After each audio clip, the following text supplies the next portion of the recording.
Dubai में you are one of the most successful Indian builder. Why should I invest in Dubai?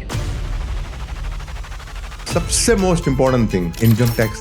कितना भी पैसा कमाओ पूरा आपका है पैसा। Extra tax on the property नहीं है कि आपने 2 करोड़ का चीज 3 करोड़ में बेचा और बाद में आपको 1 करोड़ जो प्रॉफिट बनाया उसके ऊपर भी टैक्स देना पड़ेगा। मिस्टर रिजवान साजन दुबई के रियल एस्टेट बिलियनर हैं और डैन्यूबे ग्रुप के फाउंडर हैं। उनका सफ़र मुंबई के एक छोटे से स्लम एरिया से शुरू हुआ था जो कि आज एक मल्टी बिलियन डॉलर एम्पायर में बदल चुका है। ओके बट ये सब स्टार्ट कैसे हुआ? I used to understand the pulse of the customer. हमने क्या देखा, everybody is selling property. उसको कैसे मैं compete करूं? So then I realized that 85 to 90% of the population उनको अपना घर खरीदना है और इनको मैं 1% per month पे घर देना चाहता हूँ। आज की तारीख में when I am talking to you, every year we deliver 4 to 5 projects. Every year? Yes. कौन सी एक ऐसी डार्क रियलिटी आपकी इंडस्ट्री के बारे में? आज दुबई ऊपर है, कल कोई रीजन से market can start falling. Majority of the people make that biggest mistake that when the market is going up they get carried away. Top 3 materials बताओ जो लोग बेच सकते हैं आपको। इंडिया से जो है हम लोग बहुत टाइल्स खरीदते, लैमिनेट्स खरीदते, काफी सैनिटरी आइटम्स हम खरीदते। अगर रिजवान भाई को सब जीरो से स्टार्ट करना हो और आपके पास 1 करोड़ रुपए हो दुबई में, 1 करोड़ रुपए से कौन सा बिजनेस स्टार्ट करो? ये क्या करूँगा पता है?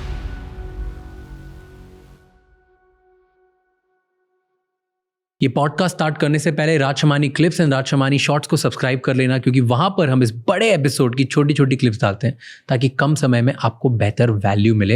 एंड इस पूरे एपिसोड का ऑडियो एक्सपीरियंस स्पॉटिफाई पे अवेलेबल है, आप हमें वहां भी फॉलो कर सकते हैं। Enjoy the show.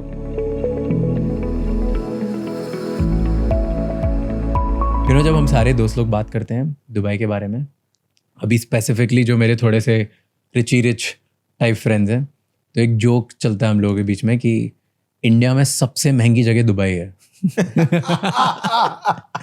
नहीं, हम लोग ऐसे बात करते हैं कि अगर अब इंडिया में किसी को भी सब बहुत पैसे कमा लिए जिसने और फिर आके पार्टी करनी है, महंगी लाइफ जीनी है, सिविलाइज लाइफ जीनी है, तो वो दुबई आके करते हैं। Like now vacation home investments सब दुबई में। हाँ, दुबई का एक परसेप्शन है कि दुबई महंगा है, बट अगर तुम एप्पल टू एप्पल कंपेयर करो, कार्पेट टू कार्पेट कंपेयर करो, because we sell here in carpet, there is no built up super built up हो गया, तो definitely Dubai is much cheaper than many cities of the compared to Gurgaon. We are cheaper compared.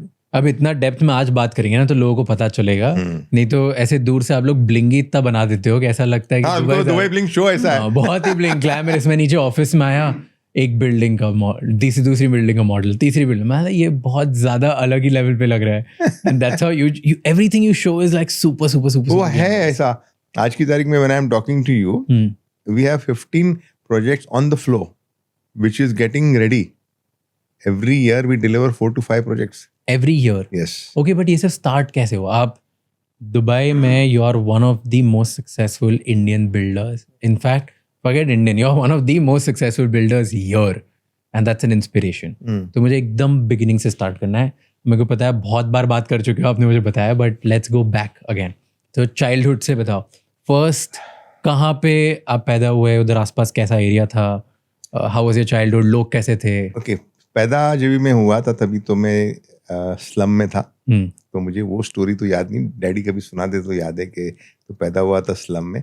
But पैदा होने के साथ ही वहाँ पे एक लॉटरी सिस्टम इंडिया में होती, माड़ा करके एक एरिया है, वहाँ पे एक लॉटरी सिस्टम देते हैं जहाँ पे सब्सिडाइज्ड आपको घर मिलता है, और लॉटरी में से समझो ना कि मिलियन में से 10 आदमी को मिलता है, ऐसा कुछ सिस्टम होता है।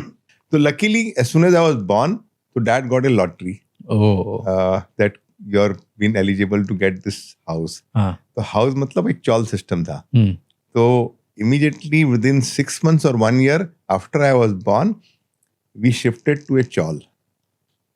तो पापा करते क्या थे, मम्मी क्या करती थी? Papa was working for Nathani Steel Private Limited. अच्छा। He worked there for almost 25 years from the time he came to Mumbai, and until he was alive, he was working with there. फिर मुंबई आके फिर वो हम लोग चौल में चले गए, and chawl was very good because chawl के अंदर खुद का अपना बाथरूम था, वहाँ बाथरूम भी नहीं था, ये खुद की अपार्टमेंट, अपना खुद का प्राइवेट बाथरूम है, एक 1 रूम किचन, मतलब एक ही रूम के अंदर मैं, मेरी सिस्टर, मेरे ब्रदर, हम लोग तीनों सोते थे उसी के अंदर। कोई आसपास ऐसा नहीं था वहाँ पे कभी बचपन में ऐसा देखा कि कोई बहुत बड़े सपने देख रहा है और टर्न अराउंड कर रहा है अपनी life? Luckily, Dad, he put me to the convent school. Fatima High School is the name of the school which I studied. I still go there sometime. And that school is a convent school जहाँ पे सब अमीरों के बच्चे आते थे. अच्छा. And I think I was the poorest one in that school. So it was a very, very difficult situation for me because pocket money बहुत छोटी मिलती थी हमको. कितनी पॉकेट मनी मिलती थी? 15 रुपये. 15 रुपये. दिन की, हफ्ते की, महीने की? महीने की. ओके. महीने की 15 रुपये पॉकेट मनी मिलती थी. तो कैंटीन में जब भी हम जाते थे तो कैंटीन के अंदर कोई समोसा खाने के लिए या कोई तो 4 आना 8 आने का जो भी तो थोड़े दिन में ख़त्म हो जाता था. बस का फीस बचाने के लिए हम लोग चल के जाते थे, मैं और मेरी सिस्टर, कि चलो बचा के थोड़ा पैसा बचेंगे, वहाँ पे कैंटीन में यूज़ होगा. तो वहाँ सारे जब रईस बच्चे होते थे तो कभी ऐसी फीलिंग आई कि मैं थोड़ा इन्फीरियर हूँ इनसे? बिल्कुल, हमेशा से फील होता था ऐसा, बिकॉज मेरे पैसे एक हफ्ते में ख़त्म हो जाता था जो हम पॉकेट मनी दिए. उसके बाद कैंटीन में जाओ तो मेरे दोस्त लोग समोसा खा रहे हैं, कितनी बार उसको पूछो कि यार मेरे लिए भी समोसा दे दो. तो ये तो हमेशा का था. बट ऐसे फिर जेलअप कैसे हुए लोगों से? क्योंकि यूजुअली सबकी प्रॉब्लम होती है ना. हाँ, तो फिर वो डैडी को बोला कि प्लीज़ मुझे कुछ पैसे दो. तो डैडी बोला मेरे पास इससे ज़्यादा पैसे नहीं आता था. नहीं, स्कूल फीस देना 15 रुपया. उसने पता बैलेंस शीट बता दिया अपना. तो फिर मैंने छोटा सा पैसा लिया डैडी के पास से, 500 रुपया उधार लिया उनके पास से. मैंने कहा मुझे प्लीज़ दे दे दो, मुझे कुछ ना कुछ करना पड़ेगा ताकि मैं मेरे दोस्तों के साथ बैठ के कम से कम एक समोसा चाय तो पी सकता हूँ कैंटीन के अंदर, और कुछ नहीं. तो फिर वो 500 रुपये से एक छोटा सा बिजनेस स्टार्ट किया. क्या बिजनेस स्टार्ट किया? होलसेल मार्केट में गया, मस्जिद बंदर में. वहाँ से बुक्स उठाए, स्टेशनरी बुक्स होते हैं ना. तो वो स्कूल बुक्स लाके सारे दोस्तों को बोला भाई तुम स्टेशनरी शॉप से बुक्स ले रहे हो, मेरे से आप books low please, I will give you same price. तो वो घर पे डिलीवर करके दूंगा तुमको. तो उसमें मुझे 10% 15% मार्जिन मिल जाता था from the wholesale price to the retail price. तो उस करते करते I used to make 75 to 100 rupees pocket money every month. वो स्कूल के स्टेशनरी के टाइम पे. उसके बाद और वापस नेक्स्ट मंथ चाहिए तो फिर रक्षाबंधन आ जाता था. तो रक्षा राखी बेचता था. उसके बाद फिर दिवाली आती थी, दिवाली के अंदर पटाखे बेचता था. वही बाकड़ा लगा के, जरा छोटा सा एक बाकड़ा लगाया होलसेल मार्केट से लाया, उधर ही बिल्डिंग वाले को सबको एरिया के अंदर उनको देता. मेरा मेन मकसद क्या होता था कि मुझे कमाना है 75 रुपये 100 रुपया जो मैं कैंटीन में खर्च सकूं, और इंस्टेड ऑफ लोगों से मांगने के किसी को चाय पिलाना है तो ये भाई मेरी तरफ से चाय पी तू. और कितने साल के थे वैसे उस टाइम पे? 12 साल. 12 साल. तो 12 साल में ये आइडिया कैसे आया कि मैं होलसेल मार्केट में? मजबूरी थी, आइडिया नहीं आया कि मेरे पास मजबूरी थी, मुझे पैसा कमाना था. और प्रॉब्ली वो इनबॉर्न क्वालिटी थी. I would always say business करने के लिए सब कुछ होना चाहिए, इनबॉर्न क्वालिटी होनी चाहिए कि कैसे पैसा बनाओ. तो मैं चलो चलते हैं. एंड फिर इसके बाद नेक्स्ट क्या किया? तो ये तो चलता रहा. 100 रुपये के लिए 100-150 रुपये के लिए काम करता रहा. फिर एक टाइम ऐसा भी आया कि कुछ भी नहीं था सीजन, ना फटाके का सीजन, ना रक्षाबंधन, ना कुछ भी. तो अभी पैसा तो चाहिए, तो दूध बेचा. अच्छा चल रहा था वहाँ पे, 150 रुपये सैलरी के लिए काम कर रहा था वहाँ पे. और पहले महीने तो पूरा पैसा मिला. 27th of सितंबर मुझे याद है, उस दिन एक डिलीवरी करने गया मैं दूध. वहाँ पे एक हमेशा से एक मोटी सी औरत आके दूध लेती थी मेरे पास से, और मुझे हिसाब मिल जाता था कि इसने 2 लीटर लिया या 1 लीटर लिया. अभी उस दिन मोटी सी लड़की नहीं आई. एक मेरी जो फ्रेंड जिसको मैं डेट करता था, मतलब कॉलेज में, I was almost 15 years old, तो जिसके साथ में चाय में घूमने जाते थे हम लोग, फिरने जाते थे, तो गर्लफ्रेंड टाइप बोल सकते हो उसको. पहला क्रश. तो उसने दरवाजा खोला और उसने मुझे देखा, और she was shocked of course, and I was shocked के यू. तो मैंने कहा, मुंह लटक गया. मैंने कहा मैं आई डिडंट न्यू के you are staying in this apartment, I am sorry.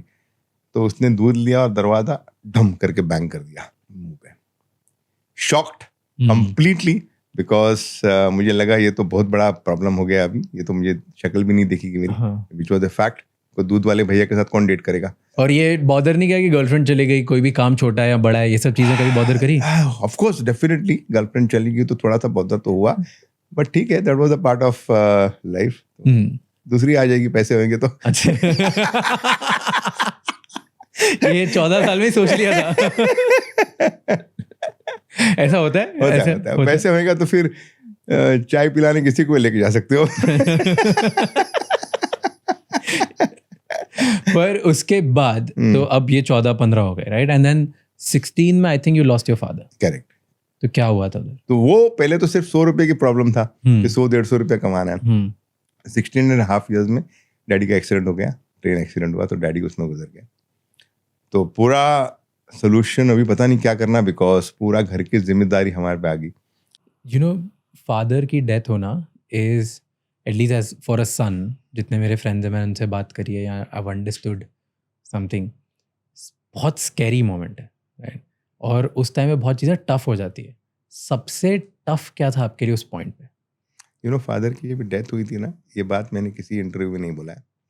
Daddy was very discipline person, के ऑफिस से घर और घर से office, and that was his life, objective in life. तो not daddy not coming to the house is not heard of. Like, तो police station में गए, वहाँ कंप्लेन लिखाई. एक दिन तक कुछ पता नहीं चला. फिर वहाँ से एक फ़ोन आया पुलिस स्टेशन से कि can you please come and identify if this the person is your dad. तो पूरे एकदम, you know, that time it was like, how do you identify? इसे यहाँ पे जहाँ से तुम्हारे डैडी आते हैं और उस स्टेशन के बीच में एक एक्सीडेंट हुआ है, तो वहाँ पे कुछ लोगों की मौत हुई है, and we want you to see if your dad is in that. So at the age of 16.5 I was taken into morgue. You can imagine the situation I went through. Father के death के बाद क्या लोगों का attitude change होता है आपकी तरफ? बहुत बड़ा एटीट्यूड चेंज हो गया था मुझे. मतलब कि क्या डिफरेंस देखा आपने कि जब फादर होते हैं वैसे? you depend on your relatives to help you. कि जब भी आपको तकलीफ नहीं आएंगे तो सबसे पहले you look on your relatives के कौन हेल्प करेगा, and you'll be surprised कि कोई हेल्प नहीं करता है उस टाइम पे. एंड मेरे साथ ऐसा हुआ. सब ने आंखें फेर ली कि Rizwan, yes we are with you, and कोई ज़रूरत पड़े तो बताना. बस इतना सा खाली एक हौसला दिया था, बट किसी ने आके ये नहीं बोला कि बेटा तेरे घर पे राशन नहीं है तो मैं राशन तुझे डाल के दूँ. तो आप गए किसी से मांगने, बोला कि राशन दो? हाँ, एक अंकल के पास गया था. क्या हुआ फिर? तो उसने आधा महीने का राशन दे दिया. तो बोले बेटा इतना ही संभाल, बाकी तू तेरा कर ले. किसी ने हेल्प नहीं करी? हेल्प नहीं किया किसी ने. एंड जब फादर होते हैं तब सब हेल्प करने सब फादर होते तो डेफिनेटली, पैसे तुम्हारे पास होते तो सब तुम्हारे साथ होते, नहीं होते तो डेफिनेटली. ये दुनिया ऐसी है मेरे भाई. This is the way the whole life is, when you want people to help you at that particular time. And then we were not that rich people also, or something, you know, कि we had that sort of a thing कि मुझे कोई help करने के लिए आएगा और कितना दिन हेल्प करेगा. वो भी सोचता है कि मैं उसको हेल्प करूँगा तो एवरी मंथ तो राशन नहीं दूंगा उसको. तो वो अच्छा मुझे सबक सीखने मिला, because that particular situation help me to get more stronger. कि यार मुझे कोई हेल्प नहीं करना है, जो भी करना है मुझे ही करना है, and I have to make it happen. Is that a void? Do you help your relatives today? I try my best, not only my relatives, but across whoever comes to me, I go out of the way to help majority of the people. क्योंकि ऐसा incident होता है तो usually लोग यहाँ तो दो वे में जा सकते हैं. जैसे एक है कि मैं बहुत हेल्प करूँगा क्योंकि मेरे को किसी ने हेल्प नहीं करी, और दूसरा है कि मुझे किसी ने नहीं करी तो मैं किसी की भी नहीं करूँ. नहीं, उल्टा मुझे लगा कि नहीं, मुझे हेल्प नहीं मिला तो काफ़ी लोगों को हेल्प की ज़रूरत होती है. तो हो सकता है उतनी मैं कोशिश पूरी करता हूँ कि मैक्सिमम लोगों को मैं हेल्प करूँ, और करते रहता हूँ मैं जहाँ पे भी मौका मिलेगा. आई डोंट से कि I fulfil all there demands, but mostly educational demands होती हैं जहाँ पे किसी को पढ़ाई करनी है तो आउट ऑफ द वे जाके सिखाता हूँ उसको. तो जिस कंपनी में डैडी काम करते थे उन्होंने मुझे बुलाया, वो अंकल ने मुझे बुलाया कि तू क्या करेगा बेटा, बिकॉज 25 साल वहाँ पे दिया. तो मुझे बोला मुझे भी पता ही नहीं अंकल. तो उन्होंने मुझे जॉब दी थी. ओके. छोटी सी जॉब दी जिसमें पहली सैलरी मुझे 1500 रुपये दिया, दिरहम 1500 रुपये दिया. And then I wrote to my uncle in Kuwait कि मुझे एक जॉब दे दो. जॉब दिया अंकल ने. तो मैं कमा रहा था वहाँ पे 6000 रुपया, अंकल ने दिया 18,000 रुपये की जॉब. तो मेरी तो लॉटरी निकल गई. इमीडिएटली नेक्स्ट फ्लाइट में मैं वहाँ पहुँच गया. तो कुवैत के अंदर सैलरी प्लस कमीशन थी, 18,000 रुपया प्लस कमीशन थी. तो उस जमाने में commission, I would say that I am a very good sales person, and I can sell a lot in terms of selling. किसी को भी बेच सकता हूँ मैं. तो 12 साल से बेच रहे हो ना सर? इतने साल से बेच रहे हो. तो कमीशन मेरा जो था वो 1.5 से 2 लाख रुपए बनता था मेरा. तो ये 1.5 से 2 लाख रुपए कमीशन उस टाइम 40 साल पहले. इंटरेस्टिंग. क्या करते थे वो ऐसे कुवैत में? बिल्डिंग मटेरियल का काम करते थे. और आपका मेन जॉब क्या होता था? मेरा सेल्समैन, सेल्स पर्सन। क्या बेचना होता था? बिल्डिंग का बिल्डिंग मटेरियल, मतलब प्लाईवुड है, टिम्बर है, स्टील है। अच्छा। तो डिफिकल्ट से डिफिकल्ट कस्टमर जो था वो बॉस मुझे बोलते थे कि इसको क्रैक करके आ, ये नहीं क्रैक हो रहा है। तो कैसे बेचते थे? इतने डिफिकल्ट कस्टमर्स आते होंगे और इतना मार्केट, उधर मार्केट खाली था वैसे कि फर्स्ट मूवर एडवांटेज? नहीं, वहाँ पे Competition पूरा था, कंपटीशन था। हाँ, तो इतने कंपटीशन में प्लाई तो बेच रहे हो, कमोडिटी, ऐसा तो नहीं कि कुछ एक्स्ट्रा बेच रहे हाँ, हो? बस वो कस्टमर से रिलेशन बनाना, माल बेचना, मतलब सबसे इम्पोर्टेंट चीज माल बेचने के लिए क्या, you have to make that relation with the customer, and if you are able to make that and build that confidence of the customers, जिंदगी भर आप बेच पाओगे उसको। तो अब कुवैत पहुंच गए, कुवैत में बढ़िया सेल्समैन बन गए, 1.5 से 2 लाख रुपए आपकी कमीशन बनी, तो बढ़िया पैसे कमा रहे थे उस जमाने के लिए। तो जो 6,000 से 1.5 लाख रुपए पहुंच गए, तो you must be feeling like king at that time. King मतलब ऐसा किंग था कि पूछो नहीं, लाइफस्टाइल एकदम बदल गई थी। क्या बदला? उस जमाने के अंदर पजेरो चला रहा था मैं। उस जमाने के अंदर घर लिया था, स्विमिंग पूल वाला घर, मतलब कंपाउंड के अंदर स्विमिंग पूल और मेड घर के अंदर रखी हुई, कुवैत में? कुवैत के अंदर। तो बॉस ने मुझे फोन किया सुबह में 6 बजे में, इसे Rizwan get up, Kuwait has been invaded. तो मैंने कहा इन्वेडेड? ऐसे अंकल क्या क्या what are you trying to say? Kuwait has been invaded. मुझे इन्वेड का मतलब मीनिंग नहीं समझ में आ रहा था। मतलब कि Kuwait has been taken away by Iraq. मैं बोला ऐसा कैसा कोई कंट्री ले सकता है यार? ये मजाक है क्या? तो बोलते just get up and look outside your window and you will see what's happening. तो विंडो खोला तो ऑल द वॉर टैंक्स चल रहे हैं वहाँ पे, सोल्जर्स लोग घूम रहे, और पूरा कंट्री को उन्होंने कब्जा कर लिया था।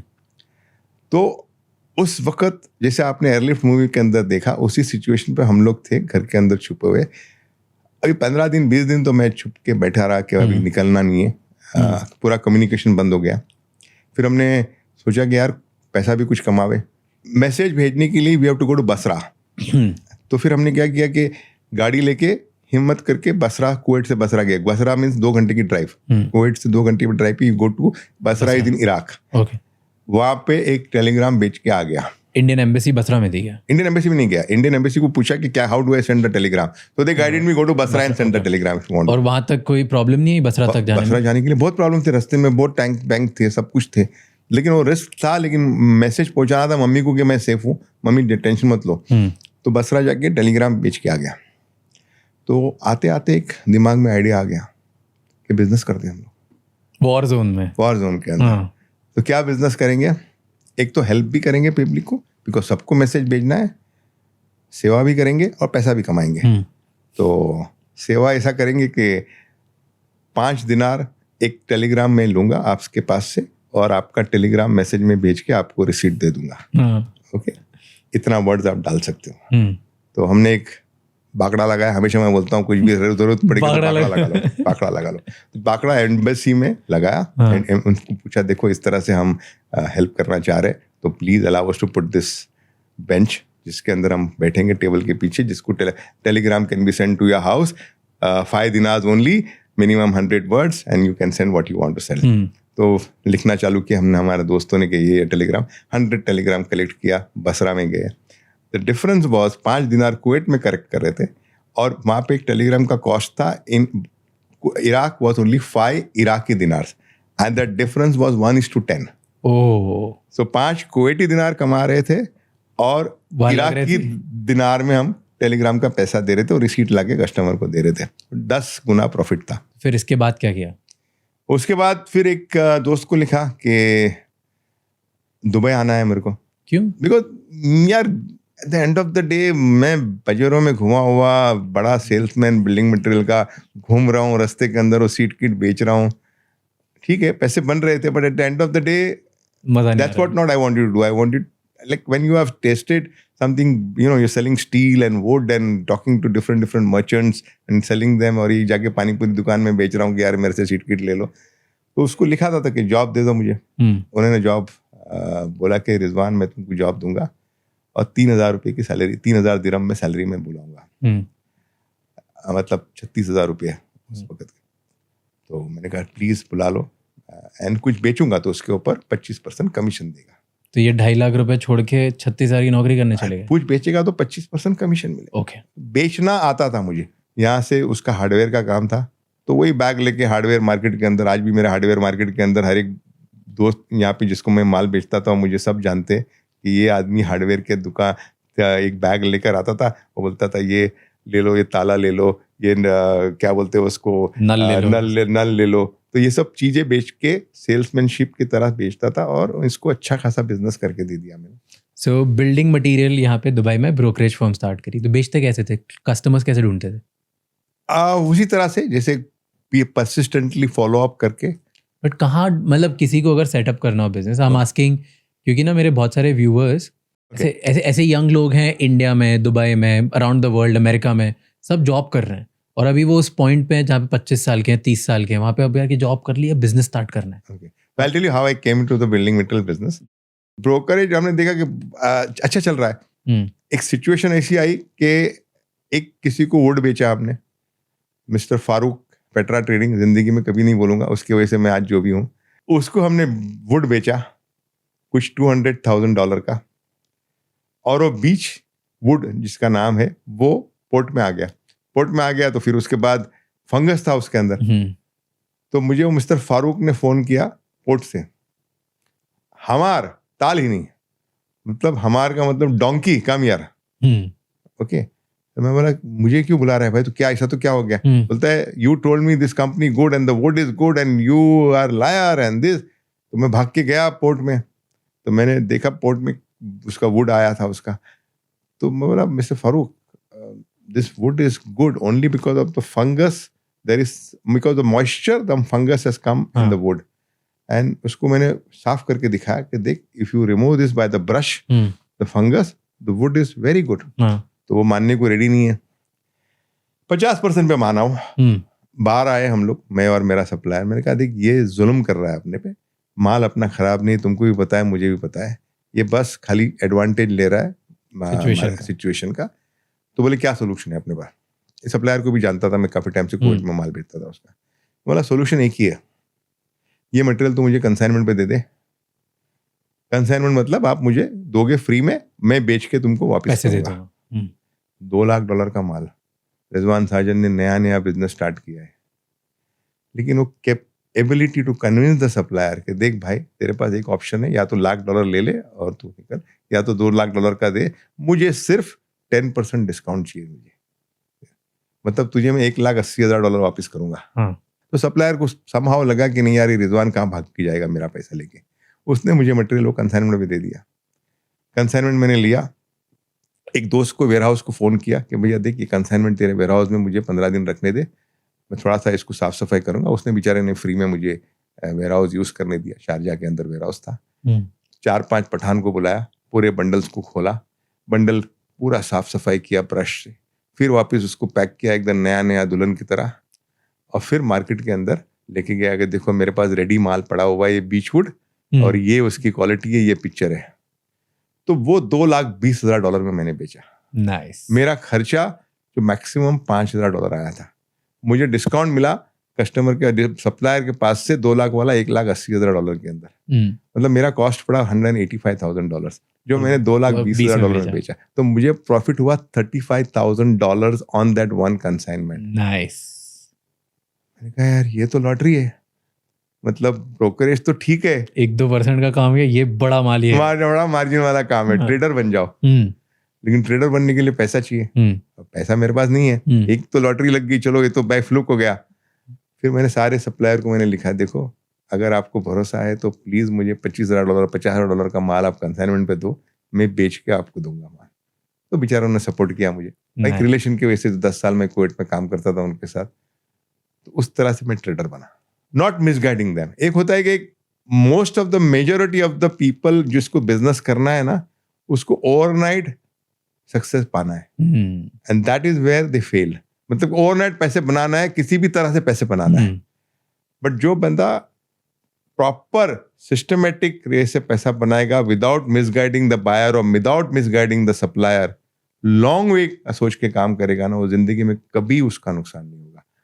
पर ट्रेडिंग में सबसे बड़ा एडवांटेज कॉस्ट का नहीं होता कि परचेज करते टाइम आपको सस्ता खरीदना होता है? परचेज राइट टाइम पे, see when you are in the market you know कि ये प्राइस है इसकी, और ये प्राइस पे आपको खरीदना है और ये प्राइस में आप बेच पाओगे। तो सप्लायर आपको सस्ते में क्यों देंगे? क्योंकि आप तो नए हो, पैसे भी एडवांस में नहीं दे रहे हो।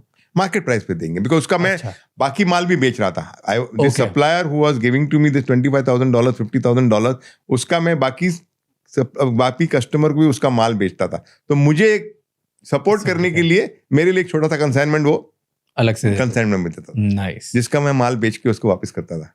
और ट्रेडिंग करते करते पैसा ट्रेडिंग करते करते फिर बैंकों में गया. बैंक में बोला देखो भाई मुझे थोड़ी सी फैसिलिटी देखो, इस तरह से सप्लायर भी मेरे पे ट्रस्ट कर रही है, थोड़ा सा आप भी लोन दे दो. तो $5 लाख का मुझे एक हबीब बैंक एजी ज़ुरिच ने लोन दिया था. डू यू थिंक आगे बढ़ने के लिए हर किसी को लोन लेना बहुत जरूरी है? आई थिंक अगर आगे बढ़ना है ना तो लोन लेना जरूरी है, बिकॉज अदरवाइज तुम अपने खुद के पैसे से एक मिनिमम बिजनेस कर सकते हो, बट अगर एक्सपांड करना है तो बैंक का सपोर्ट लेना बहुत जरूरी है. बहुत सारे बिजनेसमैन इंडिया में स्पेसिफिकली, जब छोटे बिजनेसमैन से बात करो, आपने भी ये सुना होगा, वो काफ़ी लोन से क्रेडिट से दूर रहते हैं. उनको डर लगता है कि ये लेना नहीं है. तो आप बढ़ नहीं पाओगे, But आगे आपने नहीं सुना बढ़ है कभी पाओगे. ऐसा कि नहीं Of लोन course सुनना है. मैंने बहुत सारे लोग बोलते हैं कंजर्वेटिव, नहीं लोन नहीं, इतना में ही धंधा करना है मुझे, बस वो मैंने 5 मिलियन दिरहम का धंधा करना है, अपने पैसे उसी के अंदर धंधा करना है. लेकिन 5 का अगर आपको 25 करना है तो कैपिटल तो चाहिए ना मेरे भाई. तो लोन नहीं लोगे तो कहाँ से होगा. बट लोग बोलते हैं ना, मुझे चैन की नींद सोनी, मुझे नहीं वो बहुत कम लोग होंगे ऐसे होंगे, हम्म। बहुत कम लोग होंगे ऐसे जो उसका ग्रोथ भी उसी तरह से होएगा. हाँ, कैलकुलेटिव रिस्क लेना ही चाहिए आपको. कैलकुलेटिव रिस्क नहीं लोगे तो आप कहीं नहीं आगे जाओगे. नहीं पर हमेशा लोन लेने के पहले या कोई भी बड़ा काम करने से पहले आप हमेशा देख लो कि आपका नुकसान कितना होगा, क्या आप झेल पाओगे कि नहीं. बिल्कुल, ये मैं नहीं मानता कि आप कैलकुलेटिव रिस्क लेते हो. कि नहीं, बिल्कुल, मतलब वॉर जोन में जाके टेलीग्राम भेजना बिल्कुल कैलकुलेटिव रिस्क नहीं है. वो तो बचपना था. अगर आपको कोई अपॉर्चुनिटी मिले तो, क्योंकि भी रशिया यूक्रेन या कहीं भी जैसे वॉर जोन्स चल रहे हैं, कभी अपॉर्चुनिटी मिले बिजनेस पॉइंट ऑफ व्यू से, खरीदोगे? अगर 50-60% में नहीं, सस्ते मिले तो नहीं करोगे? अब जरूरत नहीं है, अभी सेट बन गया हूँ मैं. अच्छा. अभी रिस्क नहीं लूंगा, अभी काम करूंगा, बस नॉर्मल काम जो करना है करूंगा. तो फिर वहां से आप ट्रेडर बने. हाँ, ट्रेडर बनने के बाद इसमें कैसे आए, रियल स्टेट में कैसे आ गए? तो बिल्डिंग मटेरियल का काम किए. बिल्डिंग मटेरियल का काम भी आज ऊपर वाले की दुआ से Danube is the number 1 building material company in the whole of middle east. Really? So आज भी चलता है काम? हम बहुत बड़ा काम है. मतलब आज जो बंदे ने स्टार्ट किया था with absolutely zero money, consignment basis के ऊपर से बिल्डिंग मटेरियल का काम किया. Today we are the biggest building material company not in Dubai और UAE, whole of middle east. Wow, touch wood, God has been kind. Wow. तो वो एक अगर फैक्टर पे कंट्रीब्यूट करना हो आपको कि मेरा बिल्डिंग मटेरियल में नंबर 1 यूएई में या मिडिल ईस्ट में इसलिए बनाओ, किस फैक्टर से बनाओ? कौन सा ऐसा फैक्टर हो? रिस्क. I get it. कोई मुझे ठोस बात बताओ, कोई एजेंसी ने बहुत हेल्प किया, किसी सप्लायर ने, किसी बायर ने बहुत हेल्प किया कि तो कोई बिजनेस भी जो करता हूँ ना मैं, बिल्डिंग मटेरियल जब मैंने स्टार्ट किया था तो I used to understand the pulse of the customer, कि कस्टमर को चाहिए क्या. और एवरी डे का मेरा हिसाब होता था कि मैं सुबह में ऑफिस में बैठता था, आदिल को छोड़ता था स्कूल में 8 बजे, 8 से 1 बजे तक खाना खाने के बाद 1 घंटा आराम करने के बाद 3 बजे निकल जाता था वेयर हाउस के अंदर. वेयर हाउस के अंदर जाके मैं पूछता था आज कस्टमर ने क्या मांगा, आज क्या नहीं है, क्या डिमांड है, क्या नहीं. कस्टमर को पूरा समझता था, और एक इंक्वायरी जो 4-5 बार आ गई वो अपने पास नहीं है, वो आइटम अपने पास नेक्स्ट बार होना चाहिए. तो कस्टमर की नीड को फुलफिल करते गया. और मैंने देखा कि यहाँ पे लोग सिर्फ बेसिक बिल्डिंग मटेरियल बेच रहे हैं. बेसिक बिल्डिंग मटेरियल मतलब एक प्लाईवुड बेच रहा है और एक टिम्बर बेच रहा है. But there are lot of items in building material in a particular one shop. कोई नहीं बेच रहा है. मतलब कोई हार्डवेयर बेच रहा है, कोई सैनिटरी बेच रहा है, कोई क्या बेच रहा है, बट अलग अलग सेगमेंट से वो बेच रहे हैं. I said, if I am able to create one store which has everything under one roof, people will buy from me. So gradually we created one store where you get plywood, timber, steel, sanitary, hardware. जो आप building material में मांगोगे वो आपको Danube के पास मिलेगा. वो एक स्टोर किया. फिर वो स्टोर करने के बाद हमने सोचा कि अभी ये स्टोर को आगे कैसा लेके जाए. तो हर एक आदमी दुबई में नहीं आएगा, अबू धाबी वाला नहीं आएगा, शारजा वाला नहीं आएगा. तो अबू धाबी में दुकान खोल दी, शारजा में खोल दी, फुजेरा खोल दी, सेम मॉडल के ऊपर. And that's how we then उसके बाद फिर ओमान चले गए, बहरीन चले गए, सऊदी चले गए, कुवैत चले गए, कतर, हर एक जगह पे दुकान खोल दी. और टुडे आज कुछ भी बिल्डिंग मटेरियल खरीदना है किसी को तो डैन्यूब है ना. पर सबसे बड़ा सप्लायर कौन है अभी आपका? बहुत सारे सप्लायर है, बिकॉज हर एक प्रोडक्ट के अंदर we have many suppliers. Still एक दो तो होते हैं जो सबसे बहुत सी, टिम्बर के अंदर कोई अलग है, प्लाईवुड के अंदर अलग है, सैनिटरी के अंदर अलग है, बहुत सारे सप्लायर्स है। किसी को बेचना हो आपको माल, क्योंकि आप इतने बड़े बायर हो और इतना आपके कनेक्शंस है, तो किसी की रातों रात लाइफ बन जाएगी कि सप्लायर की, अगर आपसे कनेक्शन हो गया और उसने आपको सही प्राइस पे दे दिया तो सबसे इंपॉर्टेंट फैक्टर क्या है? प्राइस है, क्वालिटी है, ब्रांड है, कोई नया टाइप का मटेरियल है, क्या है जो आप ढूंढ रहे हो? वो अगर मैं सप्लायर हूँ और डेन्यूब को माल बेचना है ना, तो फर्स्ट डील के अंदर मैं प्राइस नहीं सोचूंगा, जो डेन्यूब ने मांगा मैं दे दूंगा। पर आप इतना मांगोगे कि वो बेचारा नहीं, इतना भी नहीं मांगूंगा ना, इतना थोड़ा मांगूंगा कि एक बार अगर प्राइस सही मिल गई, मेरा प्रॉफिट नहीं गिनूंगा मैं। मेरा प्रॉफिट अगर मुझे कॉस्ट टू कॉस्ट भी बेचना पड़ेगा तो मैं वो डेन्यूब को बेच दूंगा, एक रिलेशन बनाने के लिए। टॉप 3 मटेरियल्स बताओ जो लोग बेच सकते हैं आपको, जो अभी आप खरीदोगे। देखो, इंडिया से जो है हम लोग बहुत टाइल्स खरीदते हैं, इंडिया से हम लैमिनेट्स खरीदते, इंडिया से काफी सैनिटरी आइटम्स हम खरीदते। तो मुझे बेचना है तो आप पहला deal, second deal, third deal जो है ना, उसमें आप कॉस्ट नहीं सोचो, आप कॉस्ट टू कॉस्ट या बिलो कॉस्ट थोड़ा बेचो, एक रिलेशनशिप बनाओ, अपने आप पैसा बनाओगे। एंड इसमें कोई स्पेसिफिक टाइल की कोई कंपनी वगैरह खरीदते हो कि नहीं, आप किसी के लिए भी रेडी? बहुत सारी एजेंसीज है, टू बी ऑनेस्ट। अभी मैं प्रॉपर्टी में आ गया तो मुझे कंपनीज के नाम याद नहीं। मतलब कोई स्पेसिफिक कंपनी खरीदोगी, कोई नया अगर टाइल मैन्युफैक्चरर है, कोई दूसरी कंपनी का देगा क्वालिटी में, तो खरीद लो। नहीं, टाइल के अंदर you don't require a particular brand, अच्छा क्वालिटी होना चाहिए। और कोई भी कोई टाइल वाला आ गया मोरबी से, बोले रिजवान भाई तुम खरीद रहे हो $10 के अंदर, मैं आपको $8 में दूंगा, ले लूंगा उसके पास से। तो मोरबी वाले याद रखो, डेन्यूब को बेचना है, प्राइस कम करके बेचो। एंड कितना मिनिमम ऑर्डर प्राइस होता है? काफी सारा होता है, बिकॉज एक आध 2-3 नंबर्स हो ना। Every day in my warehouse 100 containers are unloaded and loaded. एक कंटेनर की प्राइस कितनी होती होगी लगभग? टाइल्स की बात करते हैं, चलो टाइल्स की बात करते तो $10,000, $15,000।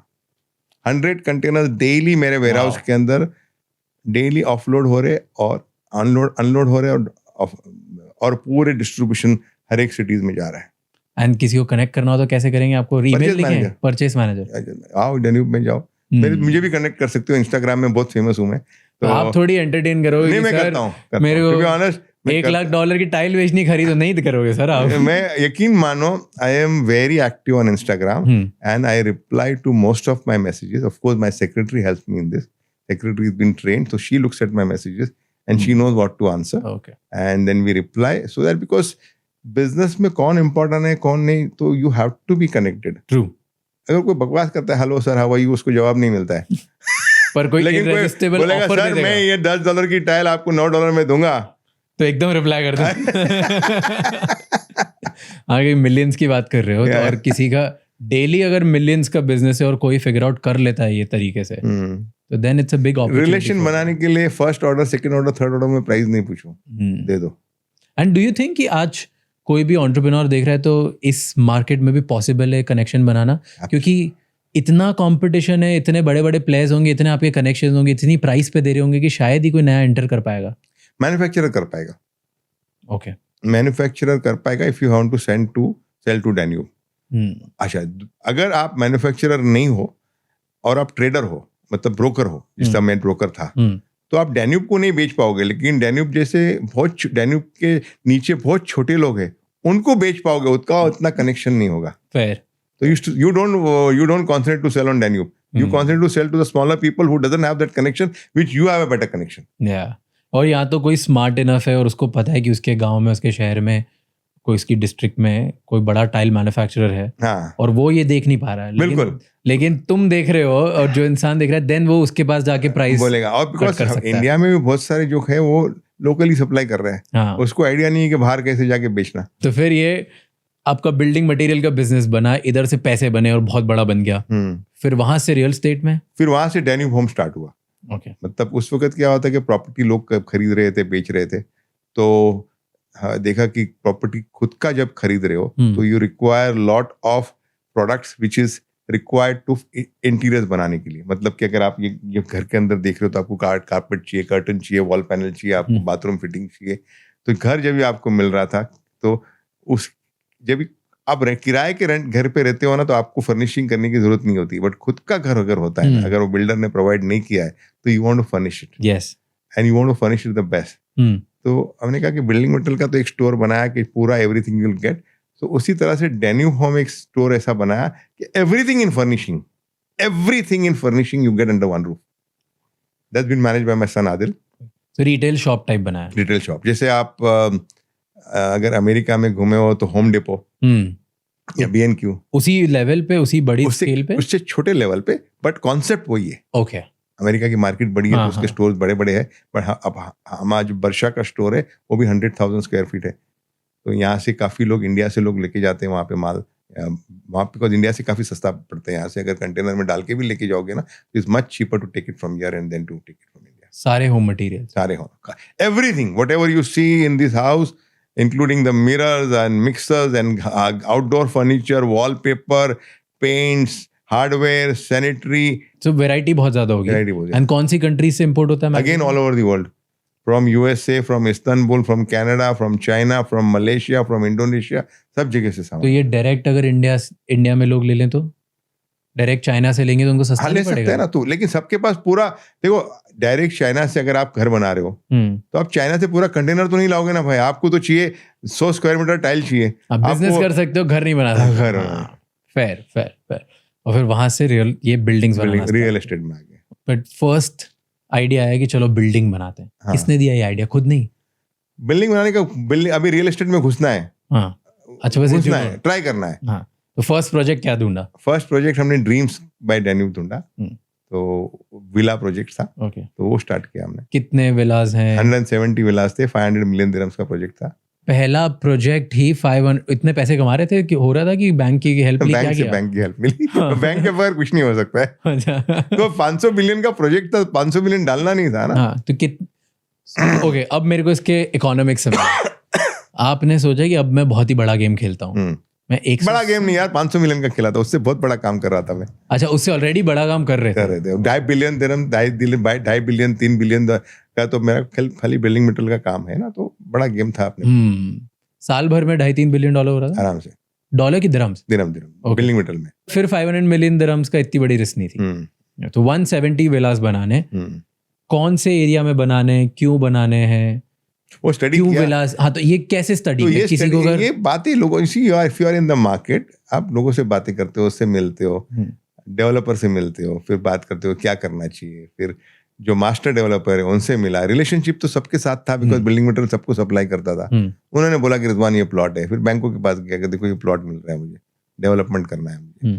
तो लकीली एक ब्रांड डेन्यूब ऑलरेडी बन चुका था मार्केट के अंदर, because of building material. Because of building material. And I always believed in marketing. हमेशा जब भी पैसे नहीं थे ना, तो मार्केटिंग के अंदर बहुत पैसा मैंने लगाया, बहुत ज्यादा पैसा लगाया. क्या करते थे मार्केटिंग? कुछ भी छोटा मोटा मार्केटिंग, मतलब जब भी पैसे नहीं भी थे, तभी स्टार्टिंग में मुझे याद है, उस एट दैट टाइम आपको पता है ये 4 व्हील ड्राइव होते थे. 4 व्हील ड्राइव के पीछे एक टायर होता था. और टायर, मैंने कहा ये मुझे मेरा बिल्डिंग मटेरियल फेमस करना है. तो एक आइडिया आया कि इसके ऊपर हम व्हील कवर लगाएंगे, और जिसमें लिखा था Danube building material company. Okay. 1000 tyre print किया हमने. 1000 गाड़ी पूरे शहर के अंदर लेके घूम रही है, Danube building material company, Danube building material company. पूरे दुबई में? पूरे दुबई के अंदर, पूरे UAE के अंदर, दुबई, अबू धाबी. तो इसी तरह से दूसरा 1000 प्रिंट किया, तीसरा 1000 प्रिंट किया. तो इस तरह से हमने बेचा. और कौन से, और क्या क्या किया ब्रांडिंग के लिए? क्योंकि मार्केटिंग में खर्चा करते थे आप. मार्केटिंग के अंदर खर्चा मतलब कि जो भी पुरानी गाड़ी होती थी वो खरीद लेते थे, उसके ऊपर ब्रांडिंग करते थे. पूरी कार को पेंट कर दिया? पूरे कार को पेंट कर दिया. और सिग्नल के पहले एक राइट हैंड साइड पे खड़ी करते थे, ताकि वो सिग्नल पे नजर आवे. नाइस. तो पुलिस ऑब्जेक्ट नहीं करती थी? बाद में ऑब्जेक्शन आया, ये तो साला मजा, एक गाड़ी नहीं है तो ये 15-20 गाड़ी लगा के बैठा हुआ है. तो फाइन लगा कुछ? नहीं, उसने बोला हटाओ या तो पैसे दो. So now coming back to आपका मार्केटिंग ब्रेन की वजह से आपको लगा कि मैं 170 विलास बेच दूंगा, राइट? बट उससे पहले जैसे लैंड चूज करते हो, अपॉर्चुनिटी चूज करते हो, कोई नया बिल्डर अगर देख रहा है या कोई नया इंसान है जिसको UAE में इन्वेस्ट करना है, या वो सोच रहा है मैं इधर बिल्डिंग्स बनाऊंगा या मैं कुछ काम करूंगा, किस रीजन से, कौन से 2-3 फैक्टर्स है जो आप कंसिडर करते हो बिफोर परचेजिंग अ लैंड? या फर्स्ट टाइम जो आपने करा था तब क्या फैक्टर्स आपने कंसिडर किए थे? लोकेशन आप ढूंढो ऐसी जो अच्छी लोकेशन होए. Don't go in a remote location. जहाँ पे ऑलरेडी स्कूल्स है, हॉस्पिटल्स है, वहाँ पे मेट्रो स्टेशन है, ऐसी जगह पे आप अपना लोकेशन ढूंढो, वहाँ पे प्लॉट लो, बिल्डिंग बनाओ, जरूर बिकेगी आपकी। पर आज ऐसी लोकेशंस अवेलेबल होंगी? बिल्कुल अवेलेबल है, थोड़ा प्राइस महंगा है लेकिन अवेलेबल है। आज भी हैं, देयर आज आर भी अवेलेबल है, opportunities. But do you think that you got first movers advantage? Definitely at that particular time, I wouldn't say I was the first mover, but yes, I was movers. But when I was there, when I entered the market, I was still late because there were lot of competition at that particular time, and that is the reason we had to brainstorm कि how do I fight against this competition. So we came out with this special plan of 1% per month. Because हमने क्या देखा जब हम property business के अंदर आए, so everybody is selling property. All these big people who are there, the sharks who are there already before me, and they are selling big properties, 4 million, 5 million, 10 million का villa बेच रहे हो लोग. और उसको कैसे मैं compete करूं? Yeah.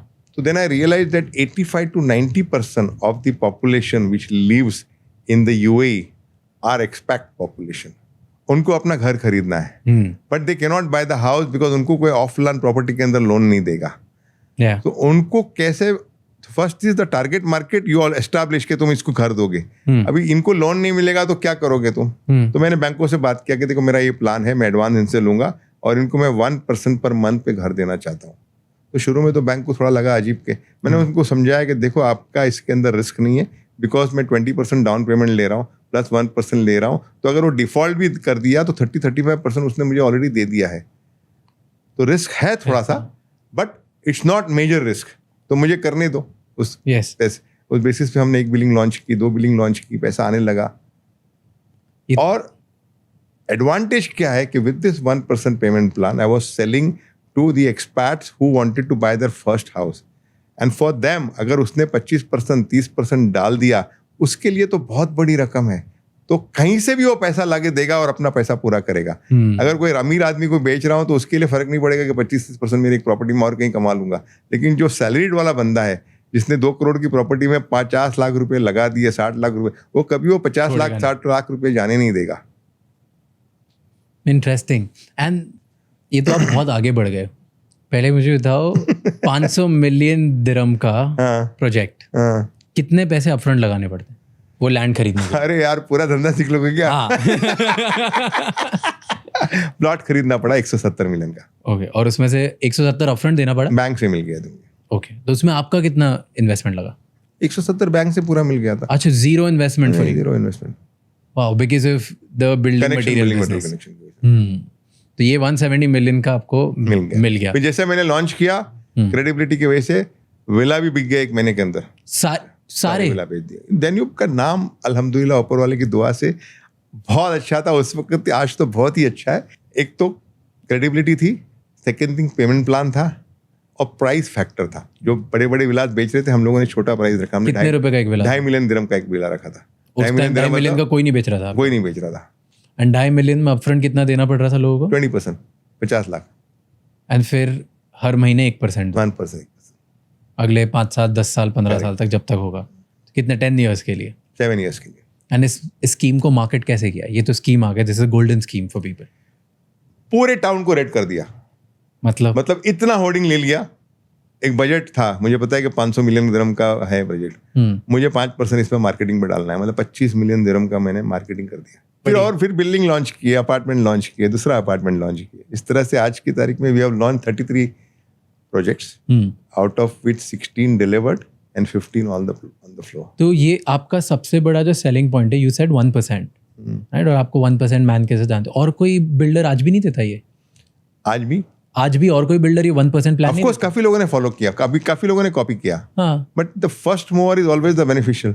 जो भी आप पहला काम करो is always you get the benefit. So today I am known as the 1% man, and I marketed myself also as the 1% man of Dubai. And not initially the plan was only to sell in UAE or Dubai. But this 1% we made it very global. इस तरह से market किया globally कि Dubai में अगर property 1% में दे रहा है तो सिर्फ डेन्यूब. अभी भी जैसे अब इतनी सारी प्रॉपर्टीज हैं और अब 1% में सब देते हैं, अभी भी क्यों खरीदते हैं फिर लोग आपसे? बाकी लोग दे रहे. एक भरोसा है ना. You have that credibility which Danube has. New developer अगर आके 1% मुझे कॉपी करेगा, वो उसको टाइम लगेगा बेचने के लिए. एक you know when you are buying that first time property, और जब भी आप पहली बार खरीदते हो तो वो एक अपनी बहुत बड़ी रकम लगा रहे हो. You are putting your investment into the जो फर्स्ट जो प्रॉपर्टी. मेरे जो बायर्स है वो मोस्टली सब इतने रिच लोग नहीं है जो जिसको अफोर्डेबल खरीदना है और जिसको 1% में खरीदना है. तो वो सोचता है कि यार दूसरा बंदा भी बेच रहा है 1% के अंदर, शायद मेरे 5% कम भी देता होगा वो. But should I risk or should I go with Mr. Rizwan Sajan, who has already delivered so many buildings, who is here in the market for so many 30 years? So I have still the majority of the advantage of this 1%. Because of this trust that you have Absolutely. gained. Okay. And 30 years का trust, खाली ये 10 साल का trust नहीं, 30 years से 20 साल से building metal भी बेचते आ रहा हूँ. तो मैक्सिमम आपके जो बायर्स हैं, you will say that those are consumer buyers. Mostly consumer buyers. कि वो अपने रहने के लिए खरीद. अपने नहीं, अपने रहने के लिए या अपने को और रेंट पे चढ़ाने वाले. मतलब lot of now people from all over the world are coming. They want to invest in Dubai and they want to invest and get a higher rental and get a appreciation, which Dubai is giving you. Dubai gives you 8% appreciation, 8% rental return, and 15 to 20% every year appreciation. So तीन parts में divide करते हैं buyers को. एक जो खुद के रहने के लिए ले रहा है, एक जो रेंटल पे चढ़ाने के लिए, और एक जो सिर्फ खरीद के चाहता है कि थोड़ा टाइम बाद में वापस बेच दूंगा. Correct, right. तो तीनों में सबसे ज्यादा परसेंटेज, तीनों में को 100 में से बताओ कितने लोग हैं परसेंटेज? आई वुड से रेंटल वाले ज्यादा है, जो मैं लेके रेंट पे डालूंगा. 50-60% आते हैं. 50-60% आएगा. एंड देन रहने वाले 20-25% जो है वो खुद ही रहेगा, 30% रहेगा, और बाकी जो 10-15% है फ्लिप करेगा. तो वो बल्क बायर्स हो. So those are your major investors. या नहीं, सिंगल इन्वेस्टर भी वो भी सोचता है कि मैं लूंगा और बेच दूंगा. ओके. नाउ अब दुबई में इतने सारे बिल्डर्स हैं, राइट. हर जगह आप देखो XYZ नेम्स ही नेम, और दुबई में बड़ा फैंसी एक तरीका है कि बिल्डिंग के ऊपर बड़ा सा नाम लिख देते हैं, right. There is MR, there is DAMAC, there is 20 other. हर जगह देखो बड़े बड़े नाम लिखते हैं. जब भी आप दुबई में उतरो, या इंडिया में भी रहते हो, तो आजकल तो सब इंडिया के ब्रोकर्स भी सभी बेच रहे हैं, राइट.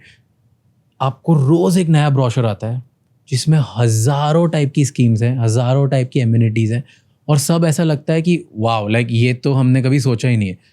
ऐसे ऐसे बिल्डर्स के नाम जो कभी पता भी नहीं, और ऐसे बिल्डर्स के नाम जो पता भी है, राइट. इतने सारे कंपटीशन में कोई कैसे डिसाइड करे कि मैं डैन्यूब की ये वाली प्रॉपर्टी पे ही इन्वेस्ट करूंगा, कहीं और नहीं करूंगा? व्हाई? तो राज, पहली बात तो मैं बताना चाहता हूँ, आपने मुझे सही बताया, बहुत सारे डेवलपर्स हैं, more than 500 developers today in Dubai. Proudly I am saying that Danube is the number 6 developer in the whole of Dubai. Number 6 पे आता है मेरा नंबर, और उस नंबर 6 में 3 are government property owners.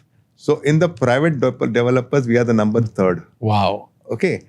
Now this has not come automatically on work. We have really worked hard to ensure that we give the best of the quality. और payment plan जो मैंने आपको बताया, सबसे अच्छा पेमेंट प्लान दिया है. Fully furnished apartment जो आप देख रहे हो ना, ये अपार्टमेंट ये पूरा फर्निश करके देता हूँ, जो मेरा डैन्यूब होम आपको करके देता है. एमिनिटीज, अगर आप बोलते हैं बहुत सारी एमिनिटीज देते हैं, बिल्डिंग के अंदर कोई एमिनिटी नहीं दे रहा है. 40 to 50 एमिनिटीज देते हैं हम. इतनी सारी एमिनिटीज देते हैं कि डॉक्टर ऑन कॉल भी अंदर है, नॉनी ऑन बोर्ड भी है. अदर देन दी आपको पूरे स्पोर्ट्स इक्विपमेंट, जो स्पोर्ट्स के एमिनिटीज है, या सोना है, स्टीम है, सलून है, स्पा है, ये सब है. 40 to 50 amenities we provide depending on the size of the building. Fully furnished apartment, 1% payment plan, and before time delivery.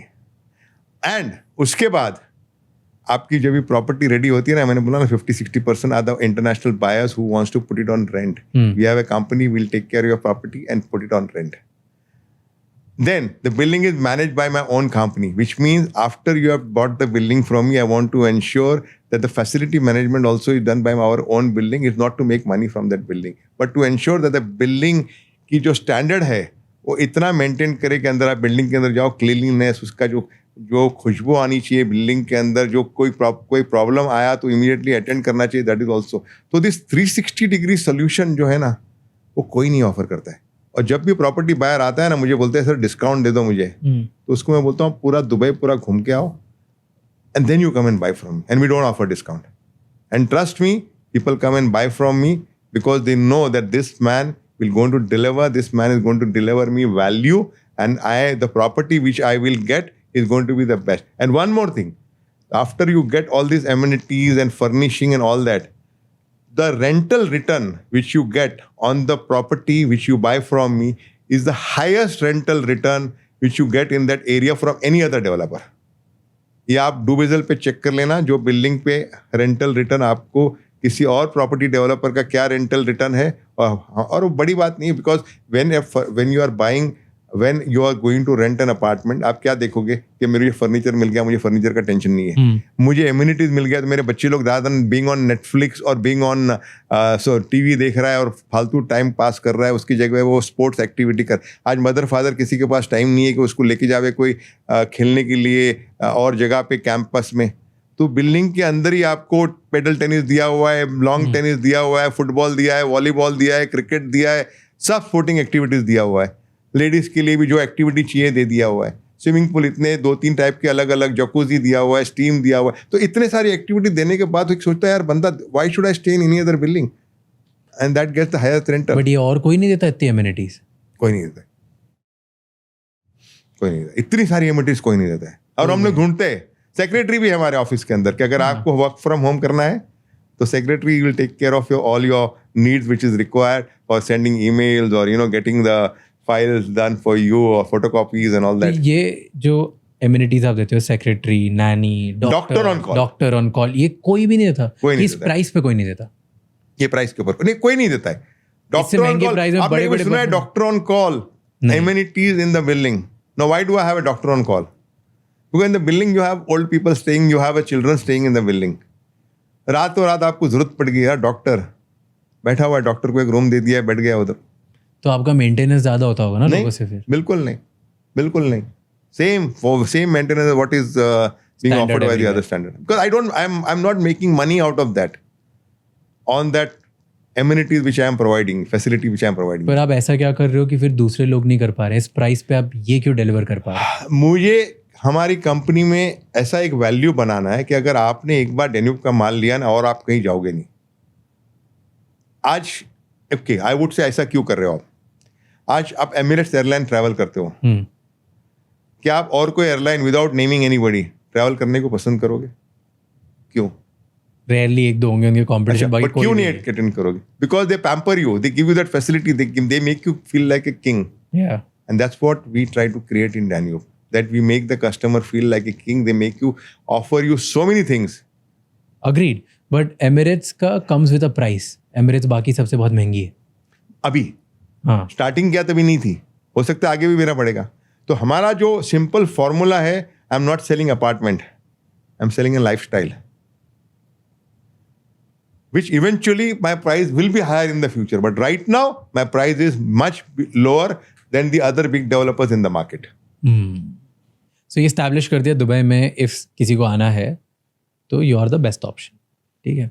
And let's go by your words, and मैं रिसर्च करूंगा इसके बारे में और ज़्यादा जाके, कंपैरिजन एनालिसिस निकालूंगा, डिस्क्रिप्शन में डालूंगा। You're okay with that? Yeah, I am 100% okay with that. You find out everything under one roof. When I'm talking about payment plan, you are talking about amenities, and you are talking about a fully furnished apartment and delivery before time, and taking care of your property, getting the highest rental in the area. All this you compare under one roof. Yes, you may find small developers who have come here and there, they may try to copy. You need to compare with the top 10 developers. Of course. कितना time लगेगा यहाँ से number 1 non-government बनने में? See, I'll tell you something. I'm not into this race of number 1, number 2. True. Nor I want to be today. I'm a very calculative player that way. Okay, you will say कि यार तुम तो risk लेते हो, you are not a calculative player. I believe in selling and, okay, I'll put it another way. Very calculative player. करने के लिए तो बहुत ईजी है ये, मैं फटाफट लैंड लेना चालू करूँ और माल बेचना चालू करूँ और number, but I don't want to do that. I want to go at my speed, make sure I buy a proper plot, sell that plot, put that on construction, deliver before time, and move forward. Now there are 2 ways of doing this business. Either you धड़ाधड़ project launch लेते जाओ, करते जाओ, और माल बेचते जाओ और project चलते जाएगा. उसके अंदर 2 चीज सिनारी में हो सकती है.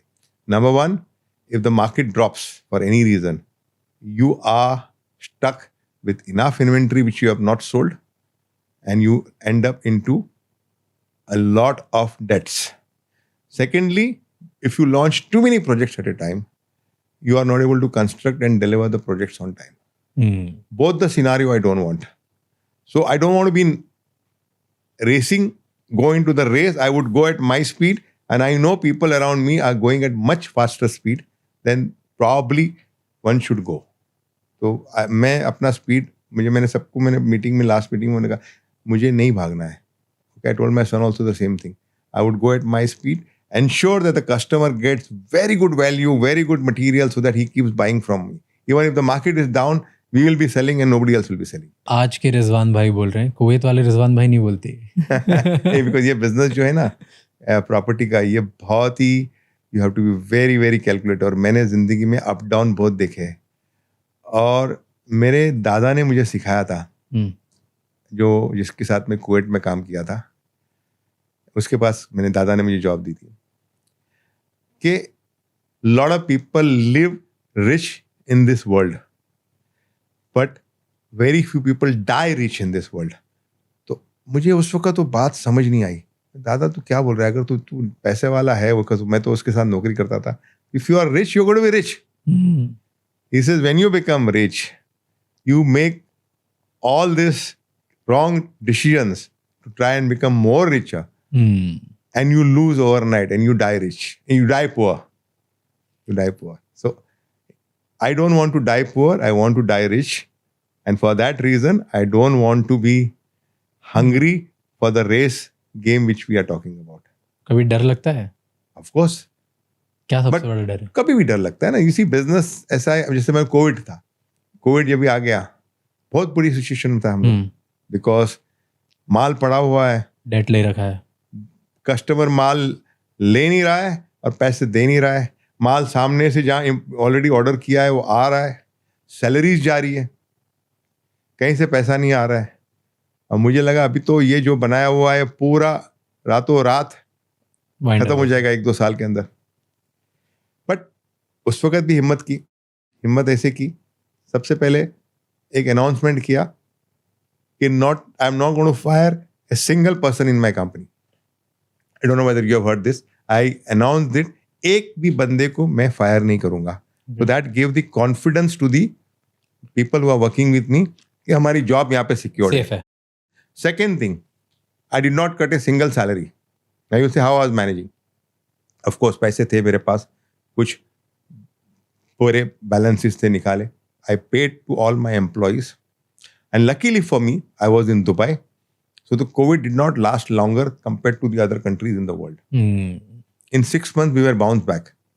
Okay, it did not bounce back 100%, but we were doing our business, we were managing somehow. And the best part is, when we bounced back, we made the next year the highest profit which I have ever made in my whole 30 years. Because, why? The employees, जिसको एक भरोसा दिया गया मैंने कि बाबा आपकी job नहीं जाएगा, आपका सैलरी नहीं कटेगा, they all went all out और इतना पैसा कमा के दिया मुझे कि आज भी वो लोग बेचारे याद करते हैं और मैं भी उनको याद करता हूँ. और आज भी ऑफकोर्स कमा के दे रहे, लेकिन उस जोश के अंदर जो किया ना उन्होंने, बहुत बेचा. Whenever I have started my business or whenever I launched a building, I always calculate the loss which I will go to take in that, not the profit which I will make.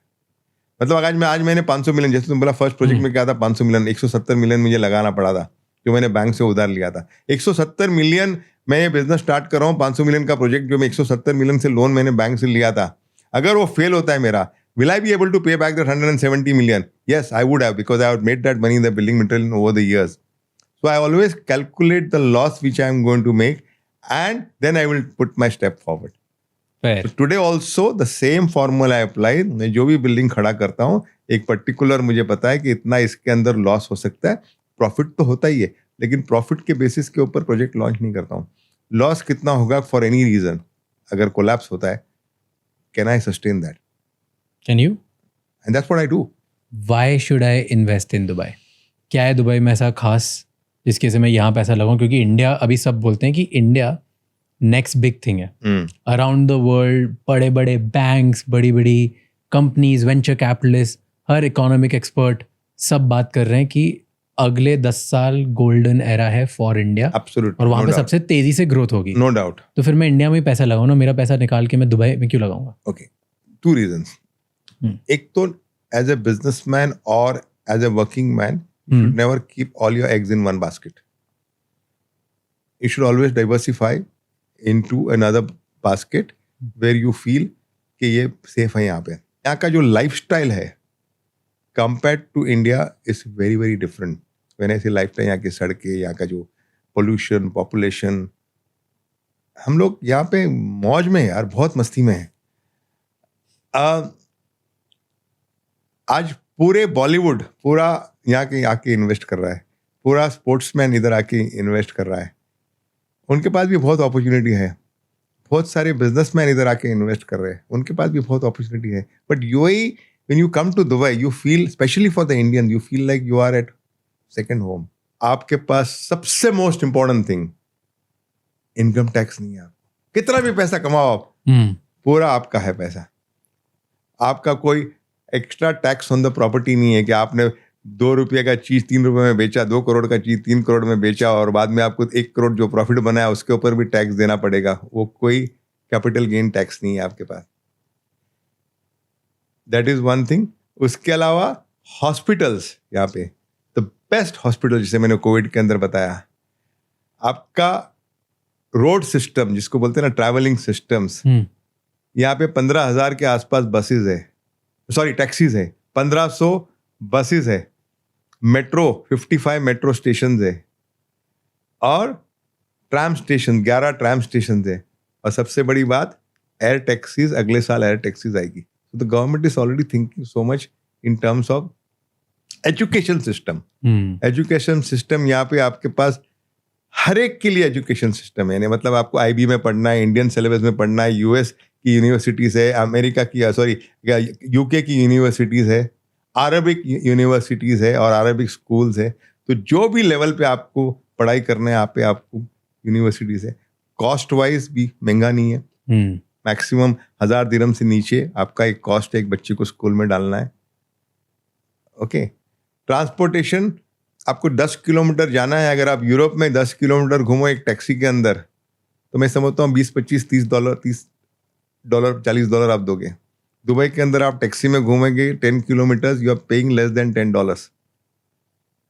पर overall ये सारी अगर infrastructure दे रहे हैं, इतनी amenities दे रहे हैं और इतना ज़्यादा कंट्री में पैसा लगा रहे हैं, तो यहाँ पे लिविंग एक्सपेंसेस भी तो महंगे हैं. नहीं है कंपेयर टू इंडिया बहुत महंगा है ना इधर. कौन से एक्सपेंसेस महंगे हैं मुझे बताओ. I am asking you. Rentals महंगा होगा. रेंटल इंडिया में महंगा है. यहाँ से इंडिया, यहाँ बांद्रा में घर लेने जाओ, आप बांद्रा बहुत एक्सपेंसिव एरिया को कंपेयर कर रहे हो. Bandra one of the top area से कंपेयर कर रहे हो इधर से. अच्छा, बांद्रा तो ओके. दुबई के इंडिया में भी अगर आप घर लेना जाओगे तो आप अंधेरी में लेना, चलो बांद्रा को भूल जाओ, अंधेरी ठीक है. अंधेरी में आप 1 बेडरूम का 2 बेडरूम का अपार्टमेंट आपको रेंटल कितने का, 40-50 हज़ार रुपये देना पड़ेगा. मिनिमम देना पड़ेगा. 50. तो मैं बॉम्बे का हूँ इसलिए मैं आपको बोलता हूँ 40-50, तो 2,000 दिरहम हो गया महीने का. उससे महंगा है, लेकिन आप कमा भी तो दिरहम में कमा. यहाँ पे आपको 50,000 रुपये की जगह पे आपको लाख रुपया देना पड़ेगा. यहाँ कमाने की अपॉर्चुनिटीज है इतनी, बहुत है. कोई अगर ये देख रहा है और वो चाहता है कि चलो मैं कन्विंस हो गया, मैं दुबई जाने की कोशिश करता हूँ, यहाँ पे बेटर लाइफ क्वालिटी है या यहाँ पे ज़्यादा अपॉर्चुनिटीज़ है, इनकम टैक्स कम लगेगा, बट कमाऊंगा कहाँ से? कौन सी 3-4 अपॉर्चुनिटीज़ है जो यंग लोग इधर आके स्टार्ट कर सकते हैं और वहाँ उनको पैसे बनेंगे? What do you see today? Okay, the biggest advantage in Dubai is you are globally connected. तो अगर आपको कुछ सामान बेचना है यहाँ पे, तो आप सिर्फ दुबई में नहीं बेच रहे हो. जैसे मैं आज प्रॉपर्टी बेच रहा हूँ, पहले मैंने स्टार्ट किया सिर्फ दुबई को बेचूंगा, but today the whole world is buying from me. 190 countries of the people are buying from me. तो अगर आप मोबाइल फ़ोन भी बेचना है तो आप मोबाइल फ़ोन पूरी दुनिया में बेच सकोगे. जूता बेचना है तो पूरी दुनिया के लोग आपके. रेस्टोरेंट चालू करोगे, फॉर एग्जाम्पल आप रेस्टोरेंट बिजनेस स्टार्ट कर रहे हो यहाँ पे, आप रेस्टोरेंट में जगह नहीं मिलती आपको. कल मैं जुमा में रेस्टोरेंट में गया था खाना खाने के लिए, वहाँ टेबल नहीं मिला. पहचान था तो टेबल मुझे मिल गया, but otherwise on a week day जुमा के अंदर नो कुछ एग्जीबिशन चल रहा है, कुछ नहीं चल रहा है. इतने लोग यहाँ पे आते दुनिया भर के जो एक रेस्टोरेंट के अंदर जाना थे. मॉल, शॉपिंग मॉल्स के अंदर इतने लोग आते शॉपिंग करने के लिए. तो जो भी आप बिजनेस करना चाह रहे हो, you are connecting to the whole world. The buying power is very good over here. Agreed. अब मैं आपको इससे थोड़ा और नुआंस करके क्वेश्चन पूछता हूँ. अगर रिजवान भाई को सब जीरो से स्टार्ट करना हो और आपके पास 1 करोड़ रुपए हो, दुबई आप लेके आओ और दुबई में 1 करोड़ रुपए से कौन सा बिजनेस स्टार्ट करोगे? 1 करोड़ रुपया है मेरे पास, ये क्या करूँगा पता है? सबसे सिंपल, एक दुकान खोलूंगा और प्रॉपर्टी बेचूंगा ब्रोकरेज में। क्यों? वाई प्रॉपर्टी बेचूंगा? बताओ। प्रॉपर्टी के अंदर दुबई 5% कमीशन देता है, जो आपको इंडिया में भी नहीं मिलता है। इंडिया में अगर आप प्रॉपर्टी बेचते हो तो 2% 3% बड़ी मुश्किल से मिलता है। यहाँ डेवलपर लोग ब्रोकर को बोलते हैं भाई 5% ले ले, अगर ज्यादा माल बेचेगा तो 6% भी ले ले, और that's a lot of money. अच्छा, दुकान खोलने के लिए आपको प्रॉपर्टी के लिए क्या चाहिए? आपको एक रेंट पे दुकान चाहिए, एक शॉप, मतलब एक लाइसेंस चाहिए, और एक you require 1 place premises and you require 5-10 good sales person and a marketing person who will get you the leads. तो सबसे बेस्ट बिजनेस में उठ से प्रॉपर्टी खोल दो। वो धंधा मैं जानता हूँ। ठीक है, इतने सारे ब्रोकरेजेस में आप कैसे जीतोगे?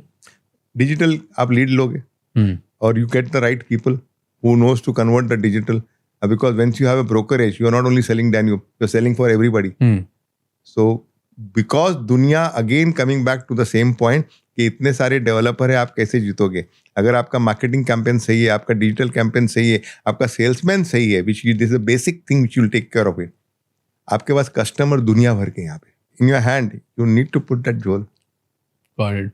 एंड अगर अपन आगे मूव करते हैं, सबसे डिफिकल्ट चीज क्या होती है रियल एस्टेट बिजनेस में? इतने 12 साल में सबसे टफ चैलेंज क्या फेस किया? मोस्ट डिफिकल्ट चीज for any developer is to sell your project. Means apartment आपका बेचना is the most difficult thing, which many of them, other than the top developers, many of them struggle. So that is the most important thing. कि बाबा तुम कैसे बेचोगे माल को? तो अब मुझे एक एक करके स्ट्रैटेजीज बताओ, कैसे बेचते हो आप? पहली तो आपने बताया कि पूरे दुबई में पेंट कर दिया आपने। सबसे ज्यादा आपको क्या लगता है ब्रांडिंग में सबसे ज्यादा फायदेमंद क्या है आपको? Digital marketing. Other marketing is brand awareness, but digital marketing जिसके अंदर लीड मिलती है, उसको कन्वर्शन होगा तो ROI उसका सबसे ज्यादा है। टुडे बहुत हेवीली आप उसमें इन्वेस्ट करते हो।